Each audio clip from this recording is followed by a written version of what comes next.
My name is Bela, and I'll be presenting some numbers on EAP6 session clustering performance. I know it's a little hard to show up after the party on after the JBoss party, and so I'm happy that at least a few people found this room. Okay, I have to announce that the summit code, whatever this is 1474. 1474. So as I said, my name is Bela, and I'm the lead of JGroups, which is that tiny little project doing the clustering transport, more or less, reliable transport. And I also wrote JBoss Cache, the first couple of versions. And JBoss Cache, for those of you who don't know, is the predecessor to Infinispan, which is now used for JBoss clustering. Okay, so what's this talk about? This is really about a simple and stupid web application which writes to and reads from a session. And we're running it on EAP6. I benched it on a cluster size ranging from 2 nodes to 16, and I'm going to talk about performance. I'm going to talk about the before, which is basically a stock EAP6, and deployed the web app into this stock instance and got some performance numbers. And then I'm going to talk a little bit about tuning, how this can be tuned, and then we're going to compare the performance before and after. Along the way, these are side points. You're going to learn how to configure an EAP6 cluster and get some tuning advice and best practices on how to use and configure EAP6 clustering. When I talk about EAP6, I started out using JBoss 7 first, the community project, and then the first versions of EAP. So EAP6 is more or less JBoss 7. Okay? And by the way, if you have questions, just interrupt me. Let's try to make this a little interactive. Unfortunately, I don't have a demo. It's kind of hard to show a demo on performance, but the slides, I think the numbers should be good enough, because I can already promise you some very good numbers for EAP6 clustering performance. Okay, I have one slide on the architecture of an EAP cluster. Here we see 2 instances and the major subsystems that make up clustering. At the top, we have the JBoss code, EAP6 code, which basically implements session clustering. So this code kicks in when you add the distributable tag to your web application. What does it do? In essence, it takes a session and places it into Infinispan, which is the second subsystem here. And Infinispan then uses JGroups, this is my baby down here, to replicate or distribute the sessions across a cluster of EAP6 instances. So actually, this is very simple stuff, where one subsystem stands on top of another, and these 2 instances here form a cluster. So by the way, if you have questions regarding to JGroups, I'm available all day long.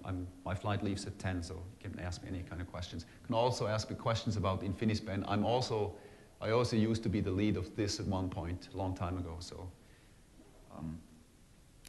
okay. So we have 2 modes in JBoss clustering. They're called replicated mode and distributed mode. Replication basically takes your data and copies it to all the nodes in the cluster. Distribution takes your data and copies it to n backup nodes. And so let's talk about the differences between the pros and cons of these 2 advantages, the next couple of slides, and start with replication. So what is replication? It's very simple. Every data you store in one of the nodes is going to be copied over to all of the nodes of an EAP6 cluster. Any modification you make will also be updated, will also be sent to all the nodes in the cluster. Every node has a local cache, and because all the writes go to all the nodes, everybody has exactly the same state. By state, I mean, for example, the set of sessions that all the users have in a given node. The good thing about this is that reads are always local, because everybody has the same state. You don't need to go retrieve your data from a remote node. You just go local. You do a local read. When a new node joins, you start up a new EAP6 instance. What it has to do in order to get the same state is something called state transfer. So basically, the new node starts up, gets the state from the oldest member, the so-called coordinator, copies it into its own local cache, and from then on, it has exactly the same state as everybody else, and therefore, clients can go to their new node and it would be operational. However, the good thing about replication is it's very simple. It's very simple and there is no setup involved. However, the bad thing is scalability is limited by the cluster size and the average size of your data. Let's say you have 10 nodes, 10 EAP instances, EAP6 instances. Every node has about 100 megabytes of state. So basically, every node needs to be a backup for everybody else. So we have 10 times 100 megabytes that we need to have in our heap, in our local cache. So every node basically has 1 gigabyte of data. This may or may not be a problem. For example, if you have 100 nodes, but every node only has 10 or 10,000 bytes of state, then this wouldn't be a problem. Or if you have a small cluster and every node has a little bit more state, then it wouldn't be a problem either. But your heap size here has to be greater than the product of the cluster size and the average data size. How does it look like? This is actually also the setup of the clients, of the perf test. So we have ModCluster here. ModCluster is a very cool, in my opinion, very cool tool to actually distribute load. It's an Apache module to various JBoss EAP backend instances. It's very dynamic. The instances just register with ModCluster. They register not only themselves, also the web apps that they serve.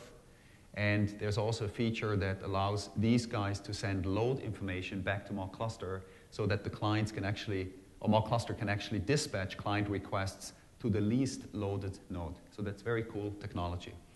So ModCluster then forwards the write to one of those nodes, let's say to node number 3. And this guy, this triggers replication, whereby the change is sent to node 2 and node 1. So all the changes are replicated everywhere. Now, when a client comes in and does a read, for example, a get attribute of a session, it's directed to the, let's say, to the same node, node number 3, if we have sticky sessions, and then we're just reading that value and returning it to ModCluster. By the way, this protocol here is either HAP or HTTP, depending on how you set it up. And ModCluster would then send the HTTP response back to the client. So this is very simple. The replication mode is default in Infinispan. I should say in EAP6, yes. Now, let's talk about the second mode, distribution. Now, instead of storing the node everywhere, we just store it on n nodes. For the purpose of this talk, I'm going to say n is 2 for the rest of this talk, okay? So n is always 2. So we store every key and value pair on exactly 2 nodes. Now, there is something called a consistent hash. To given a key that's called, let's say, ID, it needs to find the 2 servers which host ID. How do we do that? Let's say the cluster consists of ABC, D, E, F, 6 instances. So first, we take the hash of ID, which might be 8 for the purposes of this example, and then we do a mod function. This would be our consistent hash function, and we come up with 2. 2 is basically B. 3 would be assuming that we start at index 1. So basically, what that means is the consistent hash tells us that the server at index 2 and the server at index 3 will be the ones who host ID. So in this case, it's B and C who host ID. And by the way, this is a very stupid consistent hash function. We have very intelligent consistent hash functions in Infinispan, murmur hash, everything that has a much better distribution than this. A good consistent hash function on a view change only needs to rebalance 1/n of the keys, where n is the number of servers. So if you have a good consistent hash function and 10 servers, and one server joins or leaves, you have to only rehash 1/10 of your keys in the worst case. Can you have it deterministically, like you want to type on these two servers to be the data or the Yes. Yes. So what you can do is this hash function, consistent hash function, is pluggable. It's an implementation of an interface. And we've got 5, 6 consistent hash functions. You could plug in your own hash function. This is not the one that we use. Now, this is a stupid one. The one that you use is called murmur hash, much more advanced, or murmur hash 2, actually.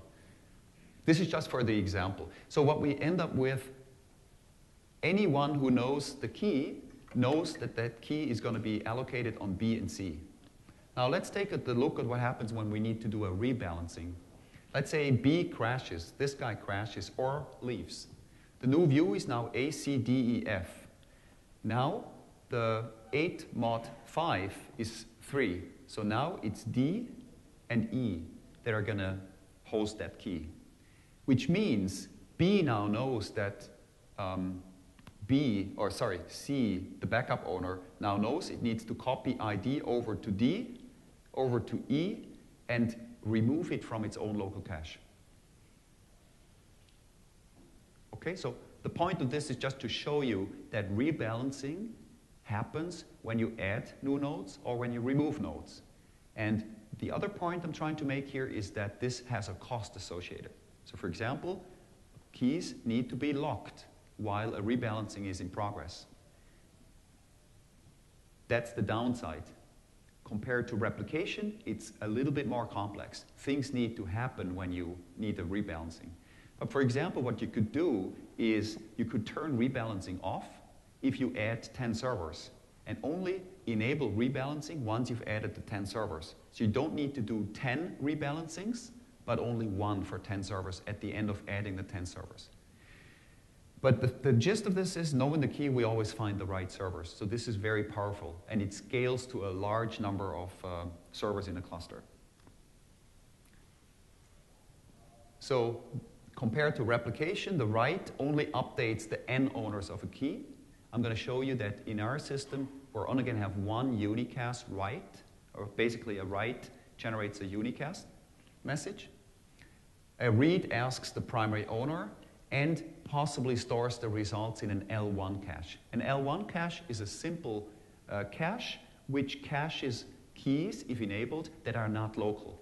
So if I want to access ID and I'm on A, but B and C have ID, I go to B, ask B for ID, get the result value, and put it into my own local cache. The problem here is that this requires invalidations on updates. If B or C change ID, we need to send a multicast invalidation message. So if your cluster is 1,000 nodes, we're going to have to send that message to 1,000 nodes. That's the downside if you use L1. But the good thing is distribution uses less space than replication, and the cost of shipping a modification is constant. Regardless of the cluster size, you always have to make one update here. This is very good for large clusters. And in a separate, if you're interested in scalability in general, I'm not going to talk about scalability, I'm going to talk about why I'm not going to talk about this in a second, is that the replication is a function, the cost of replication is a function of the cluster size, but distribution isn't. And so we have very good scalability numbers for large clusters. And I can talk about scalability numbers offline if you're interested in this. So how does it look like? We've got a write K2. A client does a write to a K2, so this means a set attribute to the session. And let's say we're picking B and C. So what happens is we're updating K2 to value 2 in B, and then also in C. These are the two servers that I mentioned before. A read of K5 happens to just map to B, and this is the same as with replication. We just return the value. So here there's no change. It's the same thing. except if we hit a node and found out that K5 wasn't local. If it was over here, which it isn't, we would have to do another blocking RPC to read the data from here and go back here and return it and possibly put it in that L1 cache that I mentioned before. Now you see, compared to replication, we have like looks like a sparse matrix. K1 is only hosted by A and B, K2 by B and C, K3 by C and D, K4 by A and B, and so on and so forth. So we have more of the heap that you give us available to store data in.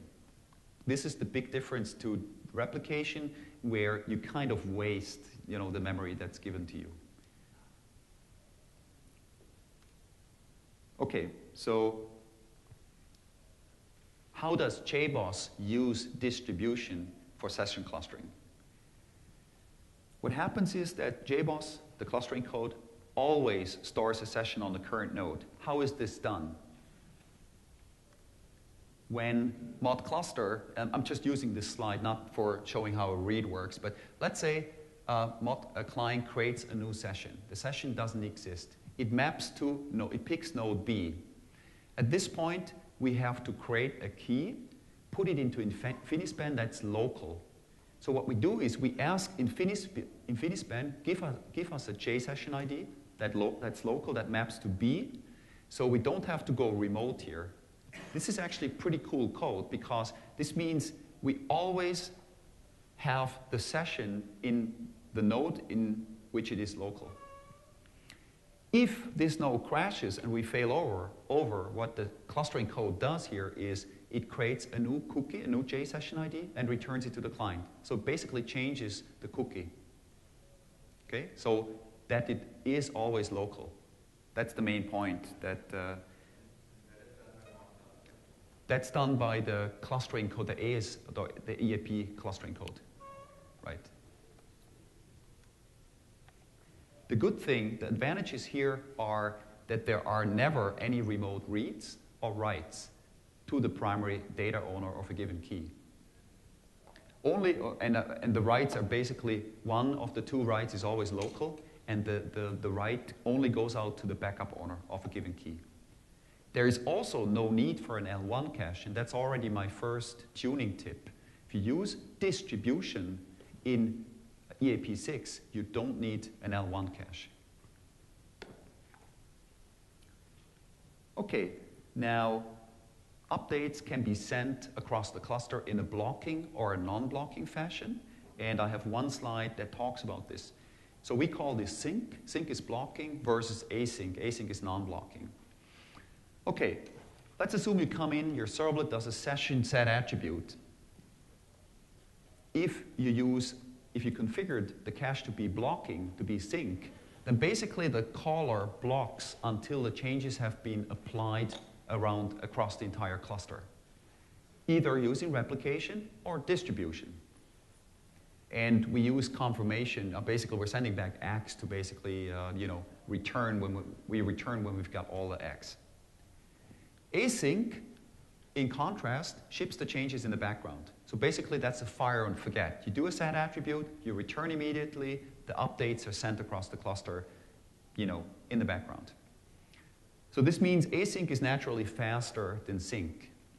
And this is also the recommended, I think, asynchronous replication is the default. This is the recommendation. Use async replication, but to do that, you have to use sticky sessions.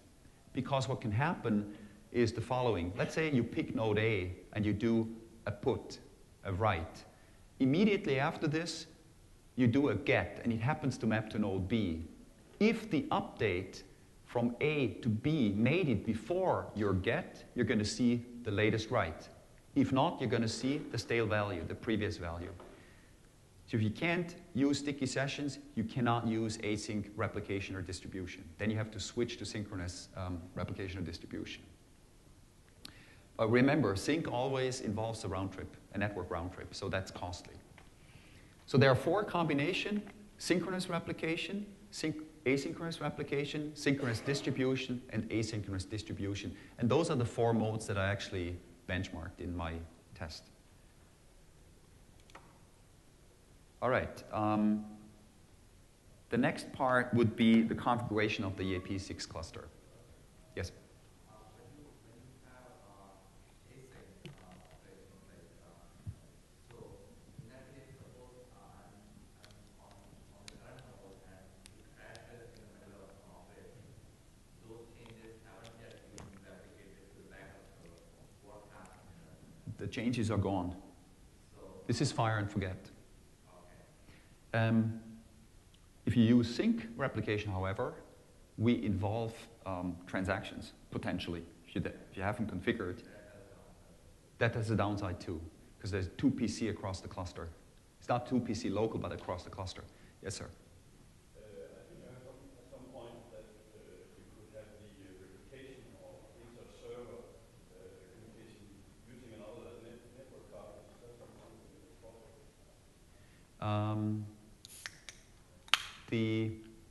I'll have a slide on this where I show that what we recommend is use an internal network, a fast network, to do the replication. And if you have client access, clients are going to come in through Apache ModCluster, that should be a different network. I'll briefly talk about this when I have the slide, 3 slides down or so. I have another question. I think we at some point, I know it's to do with messaging, but we had a cluster split. How does the cluster split affect this? Are they able to join, the nodes able to join the cluster? So what happens when you have a cluster split? Let's say a switch crashes and basically you have 2 subclusters. This will be a cluster of 4. Now you have 1 cluster of 2 and another cluster of 2, and then the partition heals. What JGroups basically does by default is it has a merge protocol, it's called merge, which basically merges these guys back together into 1 cluster of 4. However, if you had changes to K1 over here and changes to K2 over here, there's a merge function that you need to apply to basically make sure that value 2 is the same over here and over here.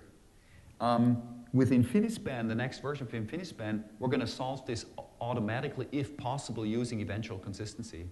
So what we're going to do is we're going to have a version history for the changes to every key. And if there is a merge, we're going to see if we can merge those histories if we can merge them. If that's possible, we automatically determine the value of value 2. If that's not possible, we basically give you a choice of the 2 keys and their version histories, and you as an application programmer need to define what the new value is. And this is already called merging. I mean, you can already do this now in a slightly different fashion. But if you're interested in details, we can talk about this after the session. Okay, now a few slides on the configuration of an EAP6 cluster.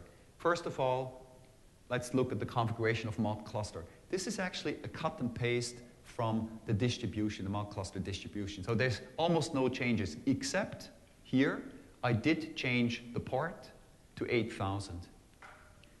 And then this is something you shouldn't do in production.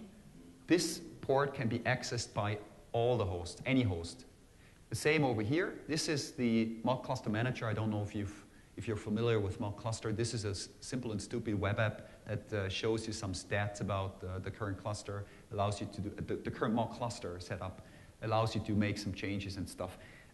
Here, allow from all is something you would not do in production. But I mean, this slide is almost not needed. The only change I made here is I changed virtual host to 8000, port 8000.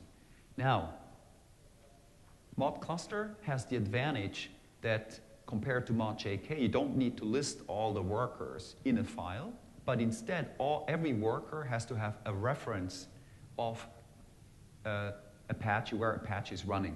So here we're saying in the ModCluster subsystem of EAP, we're saying my Apache daemon is running on cluster 9 at port 8000.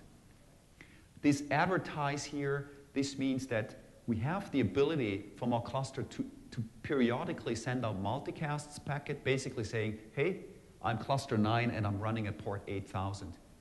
And then if advertise was true here, you wouldn't even have to implement this or define this cluster list. because we would automatically find all the Apache daemons running in the network. Now, most of the time, people won't be able to send multicasts between Apache and the backend servers. So I usually just define a proxy list. This can be a comma-separated list, so you can add more than just one Apache daemon to this list. Next, we have the cache configuration. So basically, if you remember the three boxes, JBoss clustering code, Infinispan, and JGroups, this is the first box. This is the second box. This defines the Infinispan subsystem. This defines the cache into which my sessions are stored. So what do we have here? It's the Infinispan subsystem. We create a cache container named web, and we define 4 caches, 2 of them being replicated and 2 of them being distributed. So these guys use mode replication. These guys use mode distribution. REPL async is, as its name suggests, is using asynchronous replication. This guy is using synchronous replication. Here we have asynchronous distribution and synchronous distribution.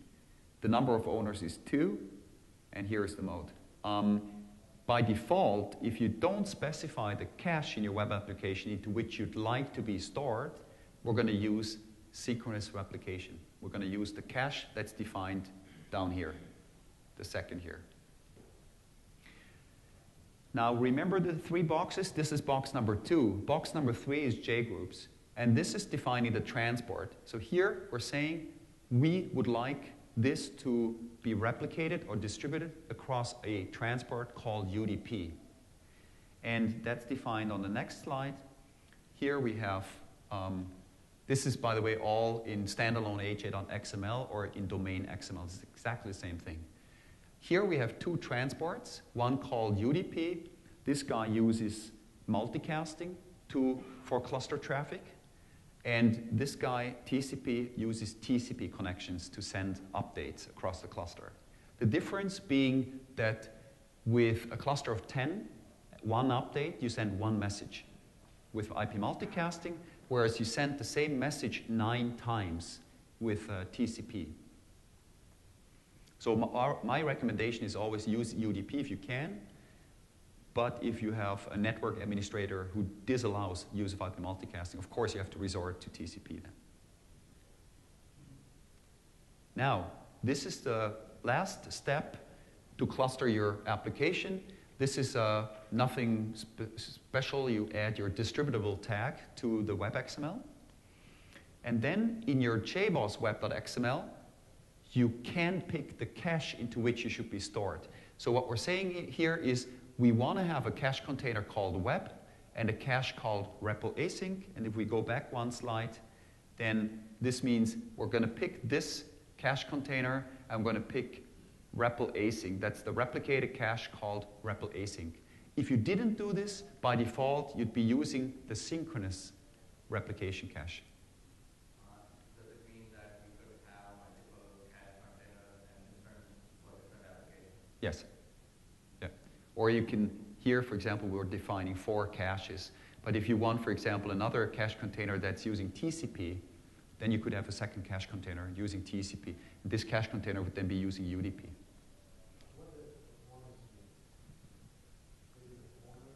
Oh, okay. Owners, I talked about the number of owners of a given key. The number of times the key should be stored in the cluster. So this is 2.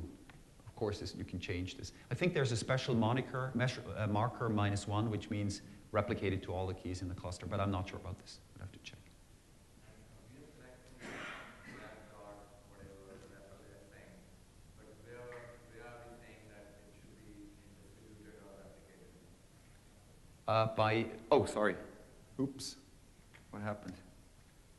This is certainly not what I wanted. Basically, this is already in the name. This is a replicated cache, and this is a distributed cache. The XML element basically suggests which cache to use. Okay, any questions so far?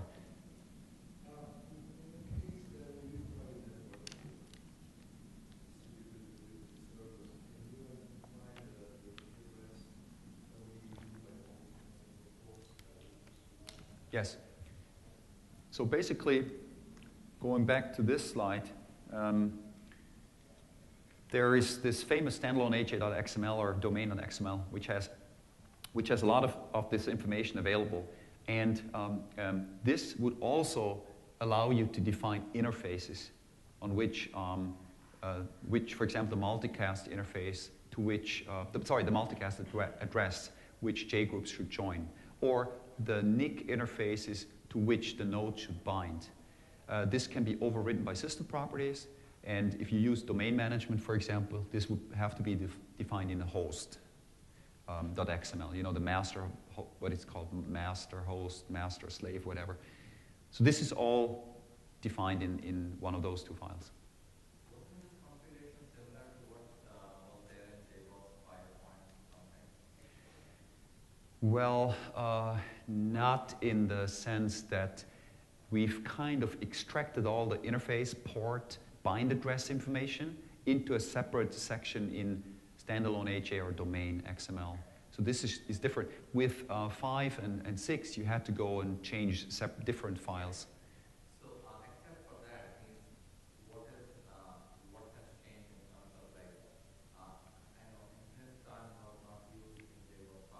Yes. So that's one change. And apart from that, are there any changes? I don't know if you guys remember JBoss 5. I hope you forget real soon, because this was not the best implementation of AS. And ditto for 6. So what has changed was there was a mode called body replication. This doesn't exist anymore. It was replaced by distribution. I'm just talking about the clustering subsystem. Then, of course, JGroups was updated to a newer version.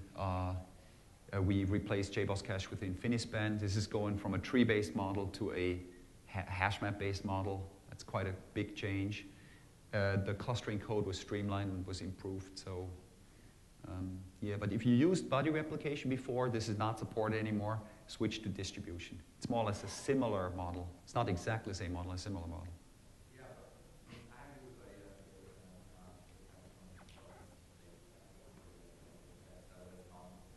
replication. Right. Body replication had a high cost in kind of rebalancing the data. This doesn't exist here anymore. And I show you some performance numbers from 2008.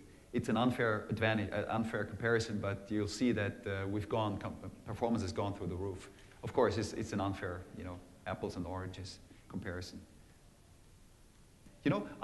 This is not absolute performance. Your mileage may vary. I just wanted to give you a simple web app that I think is basically representing a lot of the web apps out there, and gave you some performance numbers on this. Okay, so this is the test environment. The network, the lab I used didn't change much from 2008, except we had newer machines. I don't even know. I'm not the hardware freak. I don't even know what these mean here. But we had a 1 gigabit network, so not 10. It's 1 gigabit. We had JVM 1.6, and I did only use these options, thinking that the JVM would using ergonomics, it would actually tune itself to the best performance. So here, if you add a few flags, you might actually get even better performance. Then I had 8 physical boxes available for the test, and I used one node. I created one EAP instance per box, per physical box, and when I was benchmarking the 12 and the 16 instance cluster, we basically ran 2 EAP instances on some or all of the boxes, which means they're sharing the bandwidth, the CPU, and so on and so forth. For example, if you have 2 instances on a 1 gigabit network card, the max performance per instance is only around 60, 62 megabytes instead of the 125 megabytes. So keep this in mind when you see the numbers.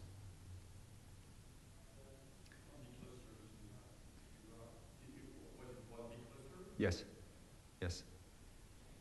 And it wasn't even the fastest cluster with a 10 gigabit network. That's left to the Hornet Q guys. And I was told to leave my hands off that cluster. So numbers would have been much better. When you create one big cluster, when you deploy an application, it goes to all of them. So do you see a downside there? Instead of coming up with like cluster curves, yes. In my opinion, always if you use ModCluster, use domains. Partition your huge clusters into smaller clusters. Not because there's ripple effects caused by failures or so, but just because it's easier to upgrade the individual domains. I had a talk a couple of years ago at JBoss World where I talked about using Apache. I think it was even ModJK at the time, and domains, or maybe ModCluster and domains. That's my suggested approach. I know by now the highest number of nodes in a single flat cluster is 1,000 nodes. But this is not something I recommend. If you want to have a cluster of 1,000 nodes, create 4 clusters of 250 nodes each and segment them using a domain, ModJK, ModCluster domain. Well, I'm not supposed to say domain, I guess. Now it's, what's it called? A load balance group. Okay, so coming back to the question that we had before, this is basically our setup. This is our internal network, and this is the network that we actually used for clustering traffic. So JGroups would bind to a 10.1 address, and all of these instances would use this network to replicate for replication of distribution traffic. So we would create instances on JBoss 1 through 8, and ModCluster would run on JBoss 9, and then the perf test client would run on JBoss 10, but it would use a separate network, namely the 192.168, to talk to ModCluster. And the reason we're doing this, and this is your question from before, is basically to separate the client-facing traffic and the clustering traffic. Because if you have both sorts of traffic on the same network, you will see a performance degradation. The test driver is the same driver I used in 2008. We always used 400 clients, but a client in this respect is just a thread inside of this test driver. So 400 clients is always constant. And we execute 100,000 requests. So every client runs approximately 250 HTTP requests. 90% of the requests are reads, 10% are writes. And this kind of reflected my experience talking to customers about their web shops, where 90% are reads, people are browsing books, and then 10% are writes, people are buying books and checkout. So each client basically does the following. We have a session that has 10 attributes. Each attribute has a 1K byte buffer, so the total session is 10,000 bytes. While we still have 100,000 or more than 0 requests, we basically read a random attribute or write a random attribute. There's only one access to the session, either a read or a write. 90% chance it's a read, 10% chance it's a write. Then we decrement this number. We go on until we still have requests left, and then we destroy the session, stop the timer, and dump the numbers. Okay, so let's look at a baseline. Basically, I want to know how fast is Apache before actually, so we're looking at the local web application that doesn't do any clustering, and then we're looking at the clustered web application and look at the difference between local and clustered. And I'm not interested here in scaling out, because then I would have to have more than 400 clients to actually stress the system sufficiently, generate enough load to actually scale out. So here's the baseline. This is the blue line over here, around 31,000 requests per second. This is basically running the same test driver on htdocs/index.html. This is only served by Apache. This doesn't even go into ModCluster, and it doesn't even go into the backend JBoss servers. So this is really just communication between the clients into Apache and back. Then the red line is a JSP that is static. It just returns a blah, blah, blah block. And basically, this means we're going into Apache, into the ModCluster subsystem, into one of the backend JBoss servers, but we don't access a session. We basically just return a text of 1,000 bytes. And then finally, the yellow line here is almost the same thing, but here we're actually running the entire web application, but this time we've removed the distributed tag, so it's just local. We still write and read to and from the session, but we don't, replicate it. You can see all three lines. The scale here is pretty fine-grained. We see all three lines hover around 30,000, 31,000 requests per second. So once we go to the clustered version of this, we're not going to get faster than this. And we're not going to get faster even if we throw more nodes at it, because the client driver, one client driver, is not enough to generate enough more traffic. For the audience line, if the throughput is going beyond the through line, does Yes. it mean that this is slower compared to getting it from the Java database? Actually, yeah, I don't know why this is the case. I think this was just a hiccup where maybe here we had a slowdown, here a lot of accumulated requests, and then they were all executed at the same time. To be honest, I can't really explain this away, and I didn't want to change my data here. So this is something I don't understand. But it's not a big change here. It's talking about 1,000 requests more per. This is for the entire cluster. Now let's look at UDP. So we're using a UDP transport and then compare those numbers to the TCP transport. These are the numbers for UDP. You can see the blue line is the same as before. This is for the local web application. And these numbers are for this mode equals distribution, and this is for replication. What we see first is obviously distribution is much faster than replication. And why is this the case? This is an unoptimized web app. I'm already going to tell you that every request that comes in, even the read requests, are going to replicate 10,000 bytes. Even the read requests. And I'm going to tell you why in a second. There's two things you can do to make this go away. So you can see with distribution, we hit more or less 25,000 requests per second for the synchronous distribution at around 8 nodes. And we almost hit the maximum for asynchronous distribution at around 8 nodes as well. Going further here, we are very, very close to 30,000. So distribution is very, very good, even with an unoptimized web application that generates 10,000 bytes of distribution traffic per request. Replication here is between 6,000, I'd say, and 7,000 requests per second.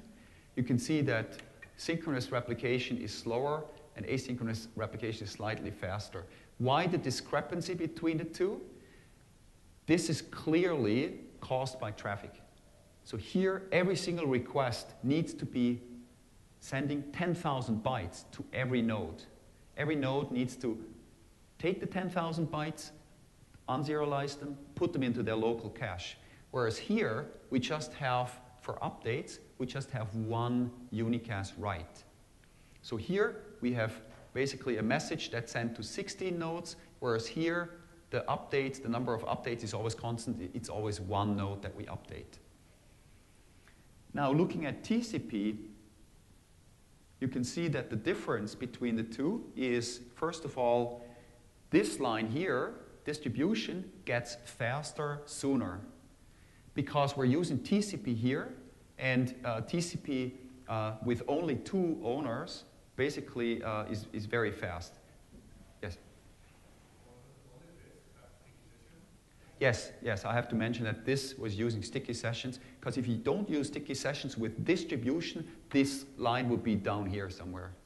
Because remember, every time you do a get or a write, the chances of it being local is basically 1/n. So you would see a lot of synchronous gets, even if you use asynchronous distribution, if you didn't use sticky sessions. Okay, the other thing that I'm seeing here is that TCP for replication is initially faster than UDP. But then, with increasing cluster size, TCP's performance goes down. If I flip between UDP, you see it's almost linear, whereas with TCP, performance goes down. The main reason here is, if I want to do an update to 16 nodes, I have to send 15 messages. Whereas with TCP. Whereas with UDP, I send 1 message. So one thing to take away from this is it's preferable to use UDP if your cluster size becomes large or larger. But this is, again, a function of your data size and your cluster size. So I can't give you a hard and fast rule, but the larger your cluster gets, the more TCP traffic you will have, the less performance you will have. So then it's better to actually switch to UDP. Okay. Now, I'm going to show you 2 steps to actually get performance of the yellow and the red line up to par with local web application. We have something in JBoss. We have something in JBoss called replication granularity. This means what are you actually going to replicate? By default, we replicate the entire session. So attribute here is a change that I made. Session is the default. So in this case, if a request comes in, does a write, modifies 1 attribute out of 10, we're still going to serialize the entire session, generating about 10,000 bytes of traffic. And remember, the more traffic we have from everyone at the same time, the less performance we'll get. So this first change basically says that now we're only going to replicate 1K instead of 10K for each request. And the numbers are now better. You can see the biggest change is this wasn't affected. This wasn't affected before. This is still the same performance. But you can see that REPL async, the performance has really gone up. Now we're sending 1K still for every request, also for the read requests. But the performance is much better now. The red line, however, didn't move. And my guess here is that's because we still need to wait for all the X. So latency is the dominating factor here. It's not the data that you have to replicate. Well, it's actually probably both. But here, remember, we have to wait for 15X for synchronous replication to return. So this is probably the dominating factor here. And we're replicating a lot of traffic. Okay. Now, the second step would be changing the replication trigger. The replication trigger is a configuration that determines when a session is dirty. By default, we have something called set a non-primitive get. This means whenever you call session set attribute, the session is marked as dirty. Or when you do a get that returns a non-primitive type, so a byte buffer is a non-primitive type, so is a user-defined data type, so is a list, a collection, anything. Then we mark the session as dirty. And that's the reason that the reads were even triggering replication. So the change here is to change this from set to non-primitive get to only set. Now, the 90% reads won't trigger replication at all.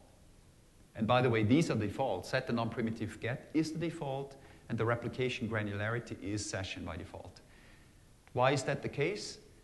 Oftentimes you have sessions that have a number of keys, and maybe a user-defined data type. And there, it's actually faster to serialize the entire session rather than keep metadata per attribute and maintain that, and then serialize the metadata or the attribute individually. So it's much faster to actually serialize this in just one fell swoop. The other reason is probably we can send in the consultant to you making 2 changes and you get much better performance. So this is also, this is the business explanation of the... Okay, so this is basically the effect of changing the replication trigger. Remember, before we replicated 10,000 bytes on every request, on 100% of the requests. Now we're replicating 1K in 10% of all the cases. And what do we learn from this? The smaller your replication traffic, the more you can cut down on replication traffic, the faster it's going to be. Now this is kind of somewhat the joke. This is the number from 2008, but we can't really compare it. The machines are faster. JBoss has improved from version 4 to version 7. That's probably the biggest change. And the driver is still the same, exactly the same, the test driver, but so we can't really compare this. I only have numbers for 4, 6, and 8 nodes. But we can see, if you don't care, this is a good improvement. You see all the lines are basically up here, which means this is almost the same as a local web application. So this is actually pretty good. Okay. So I have 3 more slides, a few more tuning tips. When using Infinispan, I found out that asynchronous replication allows you to enable something called replication queue. So what we do is we don't replicate immediately. We put everything into a queue, then replicate whenever we've gotten 10,000 bytes or 5 milliseconds have elapsed. So this is something you can enable. By default, it's off. I actually found that with this, I got only 18,000 requests. Without, I got 30,000 requests per second with 2 nodes. So this might just be a data point that was off. I was not the only user of the lab, but I think replication queues, we need to still look into this a little closer, are counterproductive because JGroups at the transport level bundles modifications anyway and does it much more efficiently than at this level.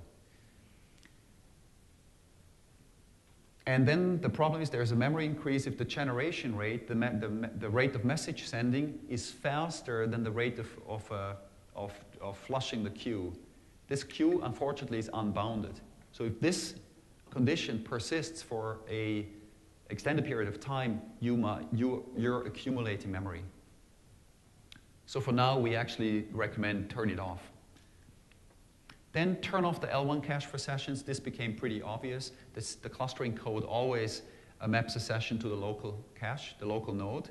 So we don't actually need L1 caching because this generates invalidation traffic, and the invalidation traffic is completely uncalled for in this scenario. Now, the network. This is kind of a explanation why some of the replication numbers weren't so great, even for the unoptimized case. There's something called flow control, Ethernet flow control, and JGroups using multicasting runs much better if you have Ethernet flow control on. Because Ethernet flow control basically throttles the senders. You can send faster on a given port than the receivers can actually consume those messages. This is a standard 802.2. If you turn it on, performance is going to get much better for the replicated case. Now this was off in my lab. Then the other thing is going from 1 gigabit to 10 gigabit obviously makes a big difference too, because not only are the 10G NICs, they can have higher bandwidth, they're usually also faster in terms of latency. So going from 1 gigabit to 10 gigabit network is certainly a big must if you want optimal performance. And 10 gigabit switches are not that expensive these days, so are NICs. The price have really come down. So this would be a big, but we're only talking about a lot of traffic from a lot of nodes in a big cluster. Yes, Andy?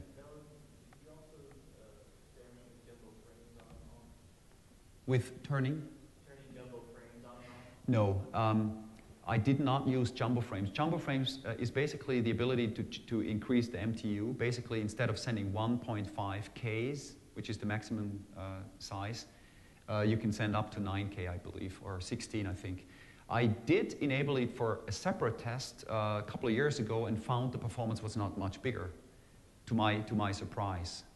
But if you have large data, I would definitely recommend looking into enabling jumbo frames, but jumbo frames have to be enabled everywhere. All the machines have to have jumbo frames enabled, so does the switch. This is certainly something that might help. I had a different experience, but it's certainly worth looking into. Okay, then talking about Apache, ModCluster side, there's something called max session ID in hepd.conf that you can enable. This is more or less for debugging. It shows you in the ModCluster Manager application the sessions that you've allocated. If you enable this, performance is going to degrade. It's going to be very, very bad. So don't use this in production. It's very useful to see all the sessions in your dev system, but don't use it in production. Then a big mistake I actually made was I installed hepd in my home directory. That means it's in NFS. And logging just killed performance, because logging means anything you write to access log is going to be a blocking RPC to the NFS server and back. And so once I actually eliminated NFS by putting HTTPD into temp or into opt, performance increased from like 17,000 to 31,000 requests per second for the local case. So this was actually a mistake on my end, but always remember NFS is very good for sharing configuration data, but it's not good for writing a lot of stuff to disk, because every write is and every read, of course, is a round trip, an RPC round trip for NFS. Then decrease the logging verbosity. I actually turned logging off for access log, or at least curtail access, because access log for the performance tests at least can be huge. So log rotation is your friend. Use log rotation to truncate the logs every now and then. Okay, one slide on the conclusion, and we're done. So there's no hard and fast rule to basically, what to use. But I give you a few, suggestions, to say the least. So attribute and set are the best in most cases, but please experiment with this. If you have a small number of attributes in a session, and the attributes are relatively small, then session might be better than attribute. I would say set is a good recommendation. Maybe we should change that default, because people know what they're doing. If you do a get on a user-defined data type, get attribute, and then you modify it, you can just do another set attribute to actually insert it into cache and trigger replication. So I think that use case that's covered by set and non-replicated, a non-primitive get is kind of contrived. Then, okay, when should you use replication? When the cluster size is small and the data is small. So the product of the data size, the average data size, and the cluster size should be much less than the allocated heap. Remember, much less, because JBoss, of course, takes some memory as well, and then, so basically this product should be smaller than the allocated heap. But the reads are fast, no rebalancing, and very simple to set up. However, use distribution when the data is big or the cluster is large. You would certainly not use replication in a cluster of 500 nodes or 100 nodes. There, I definitely recommend using distribution, because the access cost, as I mentioned before, is constant. It's not the function of the cluster size. Then we recommend to use asynchronous replication or distribution, but you have to have session stickiness to enable this. If you don't, then switch to synchronous replication. Okay, so basically to conclude, EAP session clustering is very fast. This is basically my conclusion. You saw that I have a relatively simple and stupid web application, only consisting of 10 attributes, 400 clients, which read or write to and from the session. And your web applications are certainly more involved. They have beans in them. They might have cluster queues and stuff like this. But this is just a data point that I wanted to give you, a ballpark figure, a feeling of what the performance of EAP6 clustering is. And you saw that, and I guess you would agree with me that the numbers are very good. One thing that you need to be aware of, the less traffic you generate, the better your performance will be. But again, your mileage may vary. So try this out. You know what the knobs are that you have to tune now, and it's always best to run this in your own, staging environment to see what the performance is. I did not really want to get super good performance here, so I could have used JGroups 3.1 instead of JGroups 3.0. I could have changed some of the stuff in Infinispan, use some of the later versions, but I really wanted to give you numbers for EAP6, not EAP6.1, for example. But you saw the numbers, and I think you would agree, the numbers are already pretty good now. Okay, good. So the perf test is available on GitHub. It's a very simple test. You can download it, run it yourself if you want. Then this is the link for JGroups. This is my baby, as I said. Infinispan is here. There's information about ModCluster here, and then information about the EAP6 product at this link. This is basically it, just on time. Do you have any questions?